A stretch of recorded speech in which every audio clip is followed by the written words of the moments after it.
18 தர்பார். வணக்கம் மக்களே, இது நியூஸ் 18 தர்பார். நான் உங்க எழில். அதாவதுங்க, கண்ணு முன்னாடி தன்னுடைய கணவர் இறந்து போறாரு, கூடவே டக்குன்னு அதிர்ச்சியில மனைவி இறந்துடுறாங்க. என்ன பியூட்டி அப்படின்னா, அவங்க 2 பேருடைய கண்களை தானமாக கொடுத்துருக்குறாங்க. அப்படிப்பட்ட ஒரு ஆதர்ச தம்பதிக்கு ஒரு வணக்கத்தை சொல்லிட்டு நேரா நம்மளுடைய நிகழ்ச்சிக்குள்ள சரட்டுன்னு போவோம் வாங்க. குஜராத்தில் ஒருத்தங்க கும்பல் போய் சாமி கும்பிட்டுருக்காங்க. நரசிம்ம அவதார மூர்த்தியே எங்களை காப்பாத்துங்க அப்படின்னு. சடக்குன்னு வெளியில வந்து பார்த்தா சிங்கமே வந்து நின்று போச்சு. மிரண்டாங்க. அப்புறம் சிங்கம் போங்க உங்களால ஒன்றும் செய்ய மாட்டேன்ட்டு அது வாட்டு போயிடுச்சு.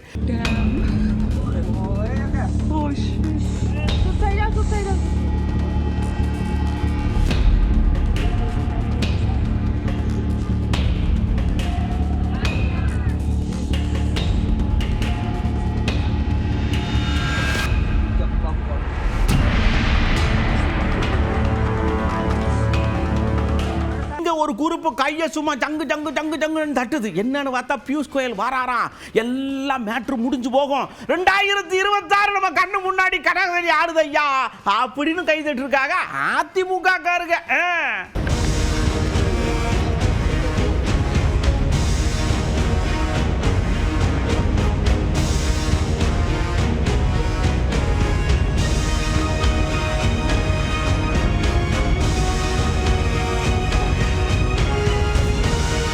தமிழ்நாட்டை காக்கிறதுக்கு ஏகப்பட்ட பேர் இருக்காங்க. இவங்கெல்லாம் சரியில்லை. நேற்று வந்த விஜயும் சரியில்லை. நீங்க வாங்கம்மா, நீங்க வந்தா தான் தமிழ்நாட்டை காப்பாற்ற முடியும்னு நம்ம தீபாவை வர சொல்லி போஸ்டர் அடிச்சாங்க. அதுல வர சொல்லும் போது ஒரு காலை வெட்டி விட்டாக போல் இருக்கு. துணைக்கால் இல்லை, அது எப்படியோ இருக்கு பாருங்க.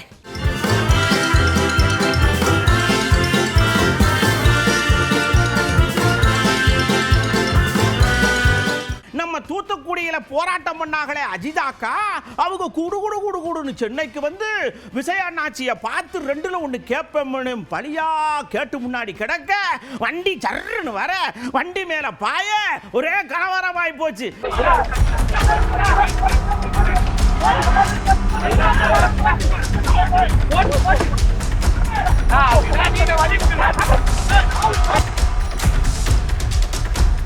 அப்படியே அவருக்கு கூட வந்திருப்பாங்க இல்லையா அடிவரடிகள், அன்பொழுகிகள் எல்லாருமே. எங்க அக்கா 30 வருஷமா என்ன பாடுபடுது தெரியுமா, எவ்வளவு உழைச்சது தெரியுமா, நீங்க எங்க அக்காவுக்கு போஸ்டிங் போடாம வேற யாருக்கோ போட்டிருக்கீங்க ஐயா அப்படின்னு கண்ணை கசக்குறாங்க.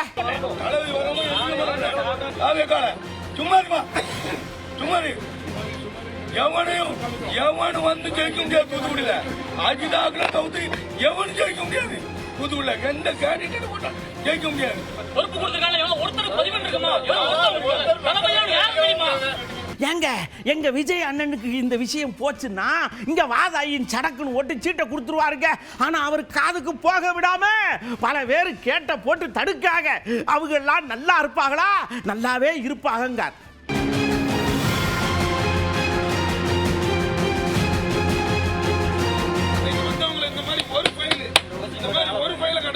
ஒரு போட்டோ காட்ட சொல்லுங்க. இந்த தலைவருக்கு என்ன நடக்குதுன்னு இவங்க தெரிய மாட்டேங்குது.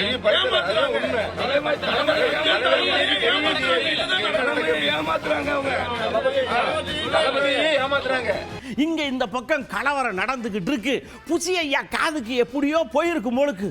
ஆத்தி கொலை பசியில இருக்காங்களே, நம்மளை போனா பிராண்டிடுவாங்கன்னு சொல்லி பின்னாடி கதவை திறடா அப்படின்னு சொல்லி சர்ன்னு பின்னாடி விடு ஓடிவிட்டான்.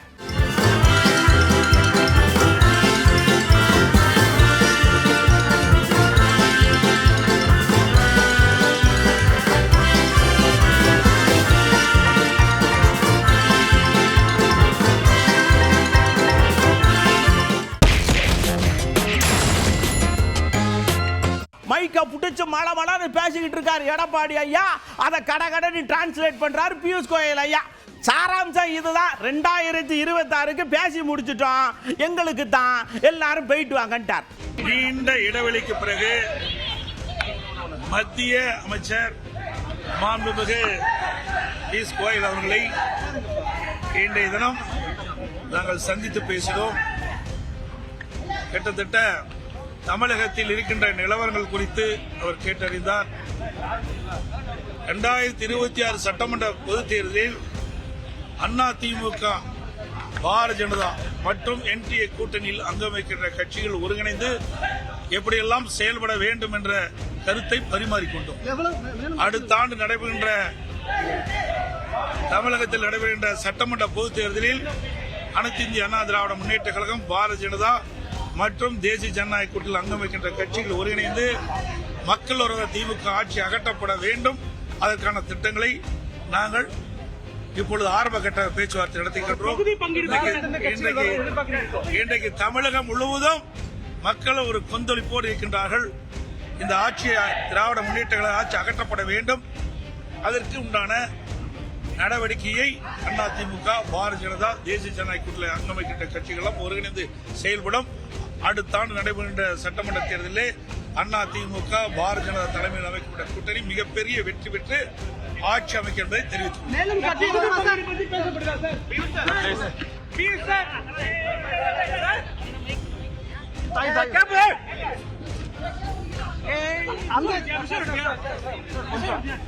ரகுபதி அமைச்சர் என்னாச்சு வந்தாங்க, ஐயா அந்த அங்கிருந்து வராங்க, இங்கிருந்து வராங்க, அப்படி பேசிடுவோம் இப்படி பேசிடுவோம்.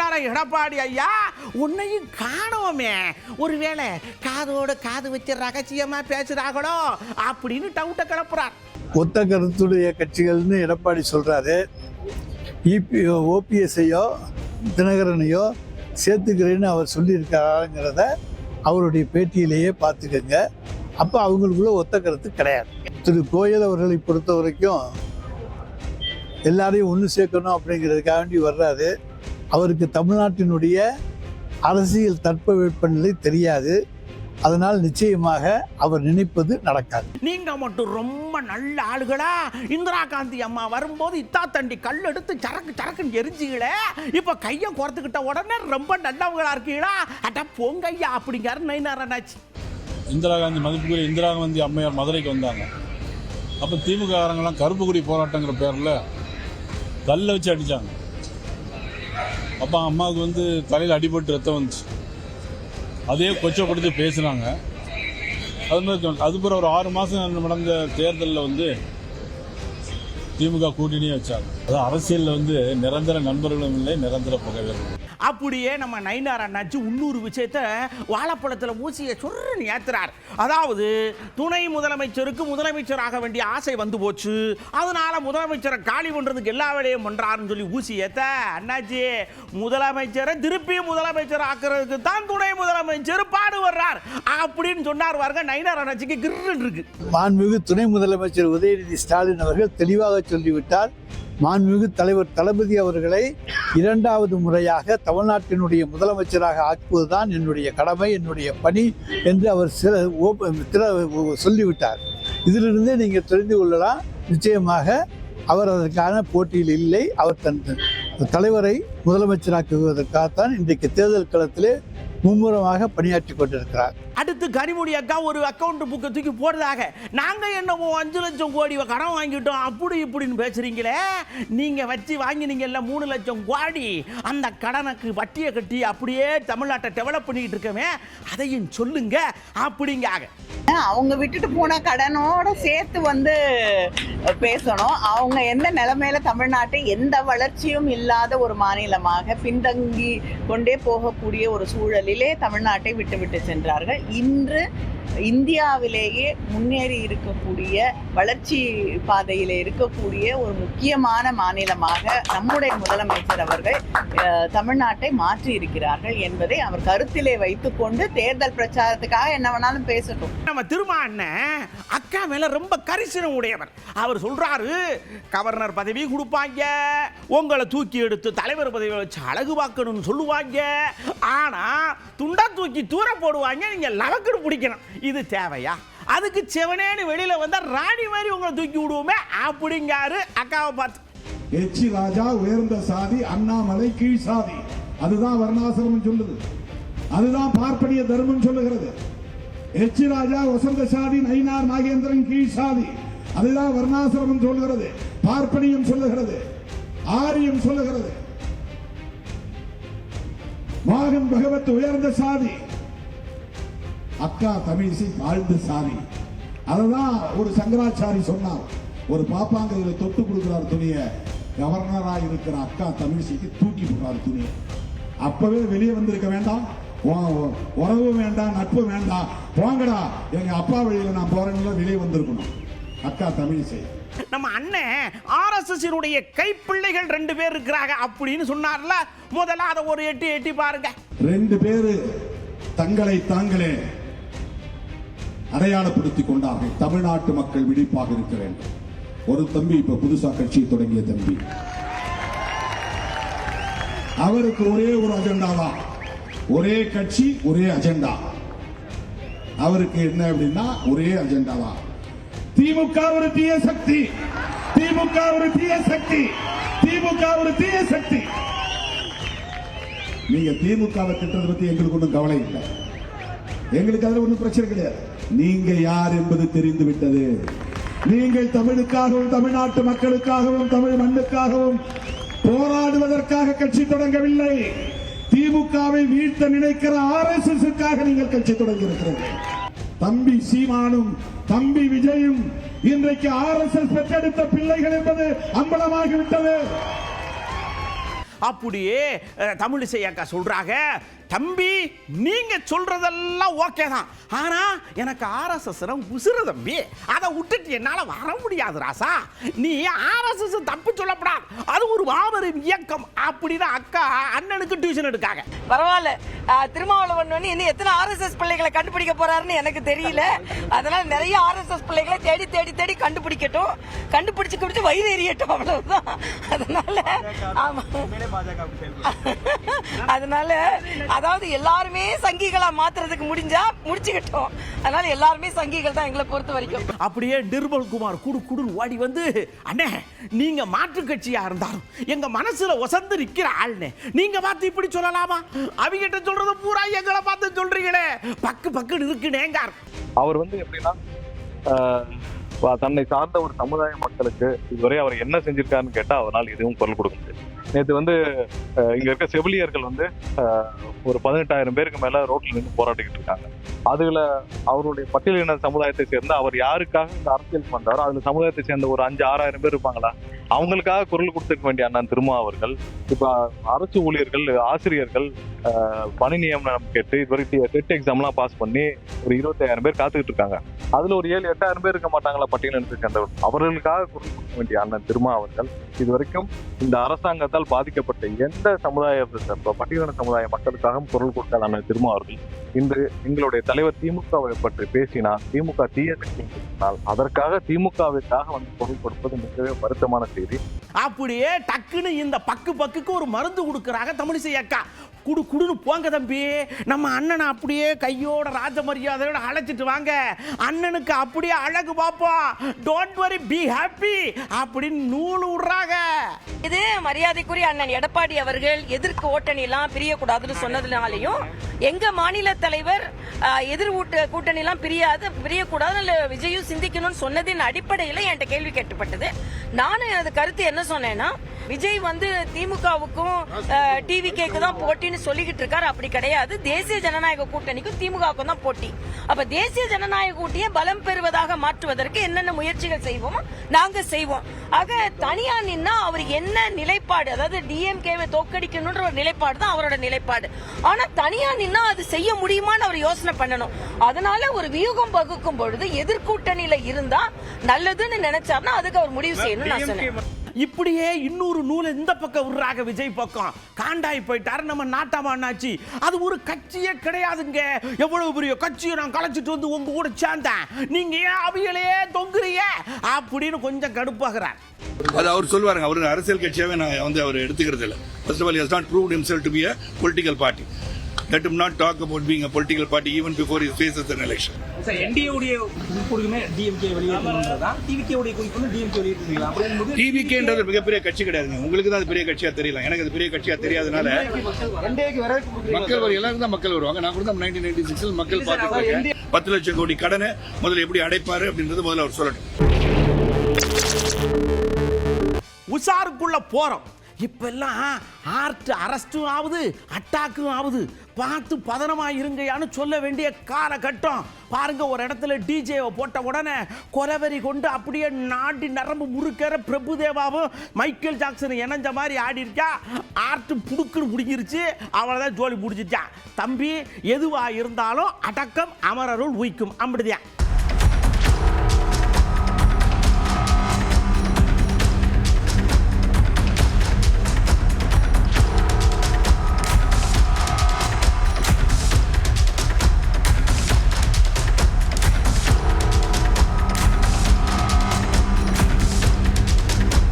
அப்படியே கோயம்புத்தூர்ல ஒருத்தர் வண்டி எடுத்துட்டு டொர்னு வந்திருக்காரு. போலீஸ்காரங்க வழக்கம் போல செக் பண்ணணும்னு பார்த்தா திருன்னு முடிச்சிருக்கான். என்னன்னு ஓபன் பண்ணி பார்த்தா ஒரு 56 லட்சம் ரூபா அப்படியே சீட்டுக்குள்ளேயும் டேங்குக்குள்ளேயும் பதுக்கி வச்சிருந்திருக்காங்க. ஆனா பாவிகளான வாயை புழக்கிறாங்கன்னா பார்த்துக்கங்க.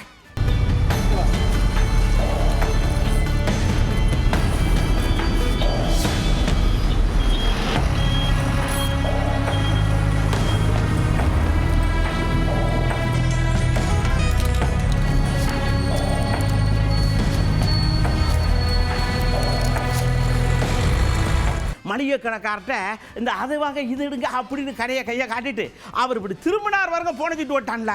பார்த்துருங்க ஐயா.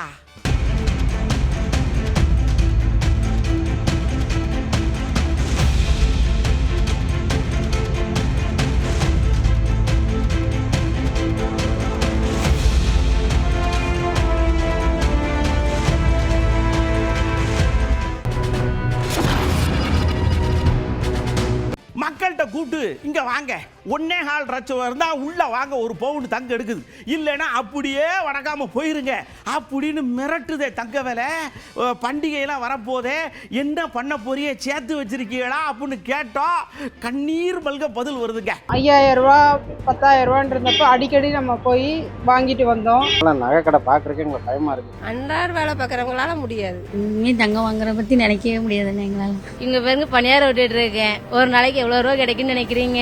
வறுமை கோட்டுக்கு கீழே உள்ள மக்கள் வந்து கல்யாணம் பண்ணி கொடுக்க பொண்ணுங்களை வச்சுக்கிட்டு தவிக்கிறாங்க. நெக்ஸ்ட் மந்த் அக்காக்கு கல்யாணம் வருது, நகை எடுக்கலான்ட்டு இருந்தோம். இப்போ இருக்க விலைவாசிக்கெல்லாம் சுத்தமாக நகையை எடுக்க முடியாது. 1 பவுன் எடுக்கலாம்னு நினச்சாலே 1/4 பவுன் கூட இந்த இருக்க சுச்சுவேஷனில் எடுக்க முடியாது. நான் கல்யாணம் பண்ணி வரும்போதே கடனுடனே வாங்கி தான் நகையெல்லாம் போட்டாங்க. 4 லட்ச ரூபாயில முடியறது 30 லட்ச ரூபாய் கொண்டு போனா அப்ப பொம்பளை பிள்ளைங்க வச்சிருக்கவங்க எவ்வளவு கஷ்டப்படணும். எல்லாமே உங்க சௌரியத்துக்கு கொண்டு போனா நாங்க என்ன பண்றோம்னு எங்களுக்கே தெரியல. இப்பெல்லாம் முதல்ல நம்மளுக்கு சீர்வரிசை செஞ்சவங்களுக்கெல்லாம் இப்போ திருப்பி கொண்டு போய் செய்யணுங்கிறதெல்லாம் குதிரை கொம்பு மாதிரி இருக்குது. நாங்கள் 2 பேர் வேலைக்கு போனால் கூட 1 லட்ச ரூபா சம்பாதிக்க ரொம்ப கஷ்டமாக இருக்குது. ஒரு 10 வருஷத்துக்கு முன்னாடி 1 பவுன் 1.5 பவுன் வச்சுருக்காங்கன்னா, இப்போ என் கல்யாணத்துக்கு வச்சாங்க. இப்போ அவங்க குழந்தைங்களுக்கெல்லாம் கல்யாணம் இப்போ வைக்கும்போது இப்போ அதே 1 பவுன் என்னால் செய்ய முடியலை.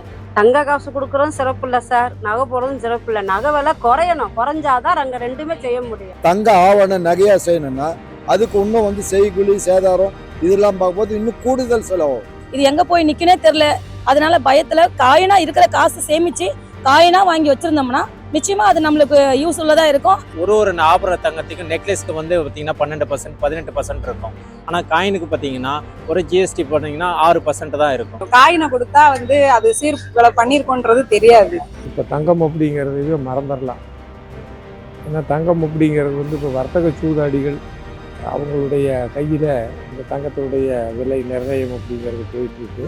தங்கம் வாங்க முடியாது, பேர் வேணா தங்கம் வைரம்னு குழந்தைகளுக்கு வச்சுக்கலாம். மொத்தத்துக்கு பொண்ணுக்கு நகையே போடாமல் இருக்கிறதே பெரிய விஷயத்தான். முடிஞ்ச வரைக்கும் அரசாங்கம் வந்து நகை விலையை குறைச்சாதான் எல்லாரும் நகையை வந்து வாங்க முடியும். அப்படியே அழகிய உலகத்துக்குள்ள நேரம் ஜம்மு காஷ்மீருக்கு போறான். அங்கதான் ஏற்கனவே பனி கொட்டுது இல்ல, ஜோடி ஜோடியா ஆட்டம் போட்டு பனி எடுத்து மேல நங்கு நங்குன்னு எரியறாங்க. பாக்குறதுக்கு ரம்யமா இருக்கு. முடிஞ்சா போங்க, இல்லைன்னா இங்க இருந்தே பாருங்க.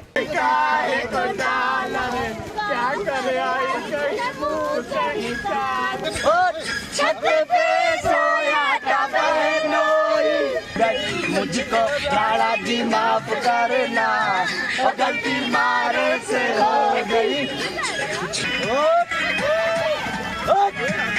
இதுவரைக்கும் நம்ம தர்பார்ல பார்த்த விஷயங்கள் பிடிச்சிருந்ததா? அடுத்த தர்பார்ல இதே மாதிரி ஏகப்பட்ட விஷயத்தோட நான் உங்களை வந்து சந்திக்கிறேன். அதுவரை உங்களிடமிருந்து அன்போடு விடைபெற்றுக் கொள்வது உங்கள் அன்பு நண்பன் எழில். வணக்க மக்களே. 18 தர்பார் வந்துட்டாயா.